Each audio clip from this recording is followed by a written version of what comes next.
Hello everyone! Today I'm going to be working on this commission in a Q&A style format so you can watch me draw, and I'll be answering any questions that you have about my drawing process, Kickstarter, roller skating, whatever you've asked me, I'll be answering it in this video so you can get to know me better. So let's get into it.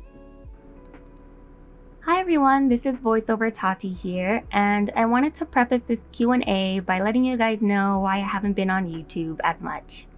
I've been steadily working on this graphic novel, and unfortunately the time dedicated to that takes away from YouTube and unfortunately my Etsy store as well, so I'm not able to update either of those. I do find myself having a little bit more free time, and I do want to jump back into YouTube. I was able to film a lot of really exciting things, but unfortunately I never got around to editing them. But I do think that footage is important and I want to chronicle it for YouTube.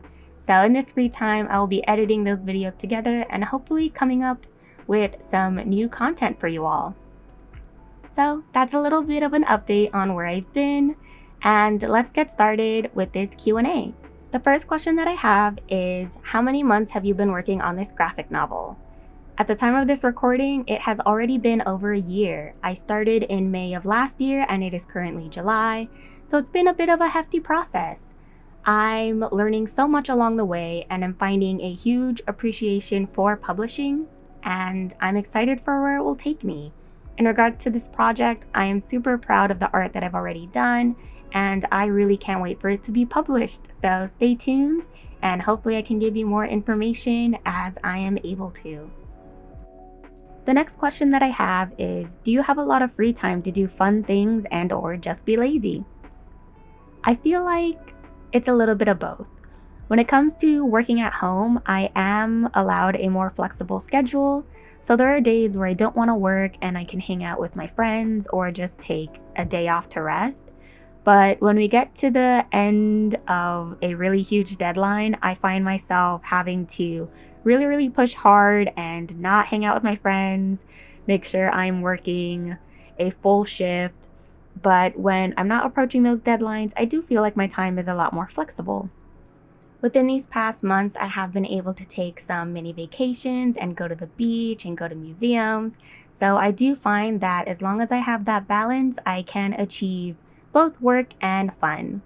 The next question that I have is, what are some ways you help to combat artist block? Honestly, the best advice I give myself is to not do art. For me personally, I feel like when I'm having an art block, it's my mind and my body telling me to take a break. There's a difference between an art block and feeling like you can't do your work if it's job related, and I feel like pushing through work is very different from pushing through a creative problem.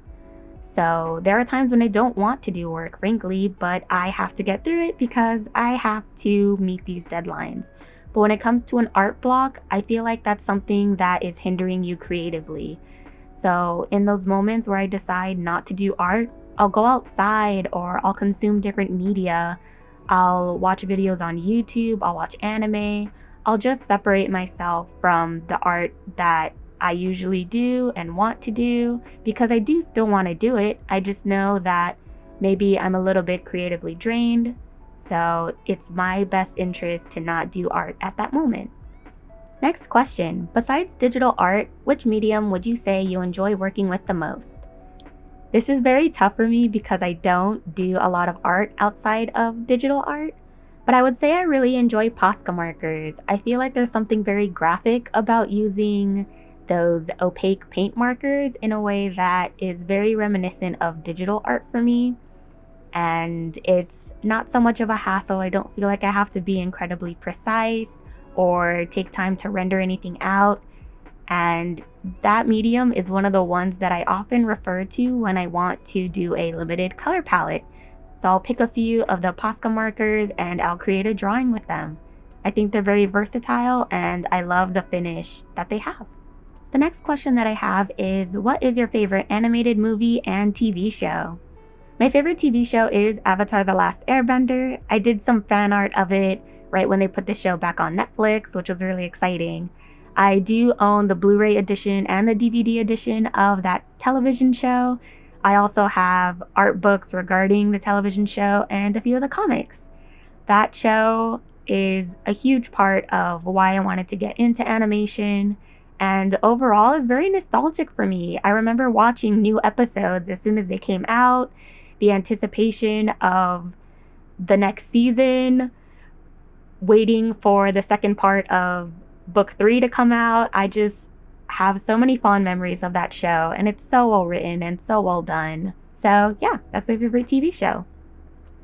In regards to movies, I feel like it's a little bit cliche to say that I really like Howl's Moving Castle, but I really do.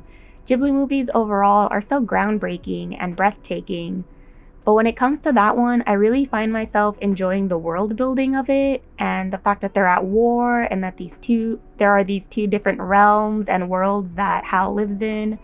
And every time I get to the end, it just makes you cry. And the more and more you watch it, the more instances you'll find of that sort of time travel aspect and what happens each time Hal and Sophie meet in the beginning and in the end. So I definitely recommend that movie and to watch it multiple times to see if you can catch those instances of the 2 times that they meet.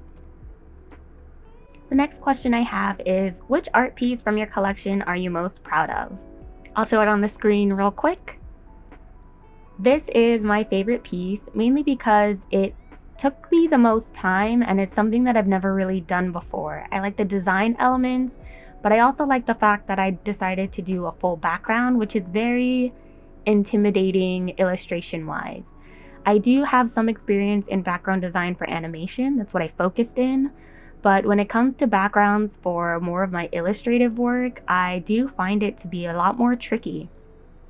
Overall, I think this piece is stunning. I am incredibly proud of it because I love the characters that I drew. They represent the sun and the moon as roller skaters, and it intertwines with my tarot deck. And I love the concept so much of creating different magazine covers for a roller skating magazine that doesn't really exist. And I really wanted to do monthly versions of them, but I ran out of time and I got so busy. But the idea I think is really strong and the execution came out exactly the way I wanted to. So I really adore it, and I do have it framed on my shelf. The next question is, what is your favorite product that's in your Etsy store? Honestly, I think my favorite product is my Roller Demons t-shirt. I always wanted to make apparel, and I've always thought screen printing was really cool. And watching myself grow and get the hang of screen printing onto fabric was really exciting. I finally have a method that works for me, and it's kind of surreal to know that some people want to wear my designs on them. And I think it's super cool. I'm hoping to make a Roller Angels design, and that one will be in blue. And I can't wait to conceptualize that and make it real. The next question that I have is, what are some of your favorite Etsy stores? So I wrote down 3. My favorites are Ismaru's art. I really like their illustrations. I am in love with their style so much, and I love the colors that they use. The other one is Chloris Creates. They make adorable pet keychains and stickers of any pet you can think of. They have dogs, they have cats, and they're multiple breeds. They have birds, they have guinea pigs, they have reptiles, so many pets. If you go on there, I'm sure you'll be able to find a keychain or a sticker of your pet. And then another Etsy store that I really like is called Coco Soul. They make these really cute receipt designs of anime and how long it takes to watch them. And I think the designs are so fun, and I think they're a great way to catalog the anime that you've watched and just see it all in one little receipt. The next question that I have is, what's your monthly income with selling on Etsy and doing YouTube? This question is a little bit tricky for me to answer, mainly because I haven't tracked my monthly income in a long time, and I also haven't updated my Etsy store. So the monthly income for this year isn't very great, and neither is the yearly. Off the bat though, I do not make money from YouTube. I don't have the viewership yet, and that's okay. But when it does come to Etsy, from April of 2020 to January 2021, which was the first year I was on Etsy, I made $12,300. From January 2021 to January 2022, I made $5,510.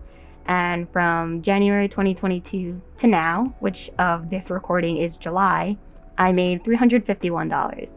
So it hasn't been steady, mainly because I haven't been keeping up with it, and also because I haven't done a reprint of my tarot deck. The tarot deck is the thing that gives me most of those high numbers because it's the most expensive and most popular thing in my Etsy store, but constantly making them is very tiring. So I haven't gotten around to that, and I frankly don't know if I will.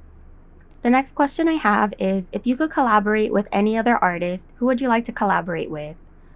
My answer to this would be any of my friends. I feel like they are all such great creatives, and being able to collaborate with them either in print form or ceramic form or sticker form, mural form, I think would be so much fun. I really find value in having creative friends, and working alongside them would be incredibly fun. So maybe I just need to make it happen.